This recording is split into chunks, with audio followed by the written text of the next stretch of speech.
I did a video essay on Japanese cyberpunk movies a while back.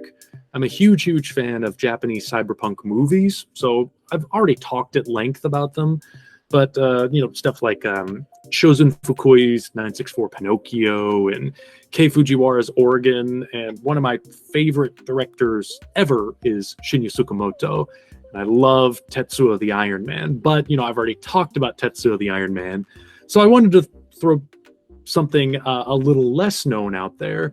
I'm going to recommend Gemini. This is a movie he made in 1999. It's more of a Gothic horror film, but I feel like what it does, like the trip it takes you on, could certainly be considered something psychedelic adjacent, because it is about a journey inward into a character's personality and their repressed sins and flaws. It's got a really creepy concept. It's based on a story by Itogawa Rampo, who is known as the Japanese Edgar Allan Poe, and actually his name is a moniker that he adopted as like a Japanese version of Edgar Allan Poe. Itogawa Rampo.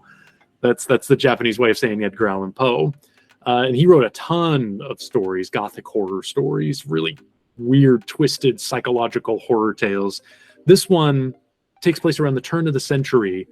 It's about a doctor who lives in this very wealthy, kind of secluded area on top of a hill. Down below the hill are these slums where all the poor people live. He seems to be, when we first see him, like a pretty decent guy. He's treating the poor people for free, trying to help them as much as he can. But then one day, a man shows up in his home. We think he's a ghost at first, but he turns out to be an actual person, and he is this doctor's exact doppelganger. He subdues the doctor, throws him down a dry well, keeps him alive at the bottom of this well, and then insinuates himself into his life. And so the movie is about the doctor, slowly losing his mind at the bottom of this well while this doppelganger takes over his life. And he finds out that the doppelganger is from the slums down below. As the layers of his personality start to peel away, the movie becomes about his secret arrogance. That the reason he is helping these poor people is not because, out of charity or really wanting to do good. It's coming from this place of thinking he is innately superior to them, and he needs to help these lesser, poor, unfortunate creatures. His facade of sophistication and superiority starts to vanish, and he starts being degraded to the level of an animal. He starts to realize that everything he thinks of, as being exclusive to the lower classes and the poor are actually within him.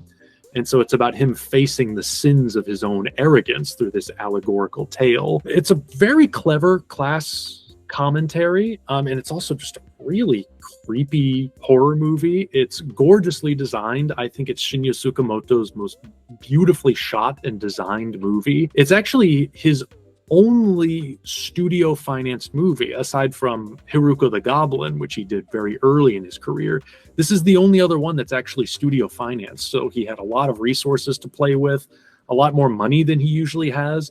And he really outdid himself in designing the movie. It's got these very rich, saturated, psychedelic colors and this sort of punk sensibility with which it approaches period design. And it's very stylized. Like all of the upper class people are sort of like these ethereal specters. Like they have this very white makeup on and they have no eyebrows. And then the people in the lower classes are like seen as like feral animals. Like their hair is all muddy and looks like matted fur, and they dress in skins and rags. It's got a slower pace than most of other Tsukamoto's movies, which are really frenetic and frenzied.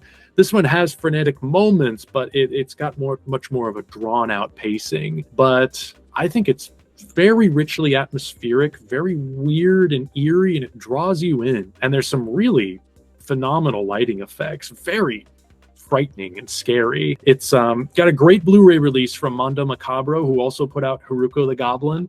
So if you're wanting to check this one out, I recommend picking up that Blu-ray. It looks great in high definition, and I think it's one of Tsukamoto's least appreciated films.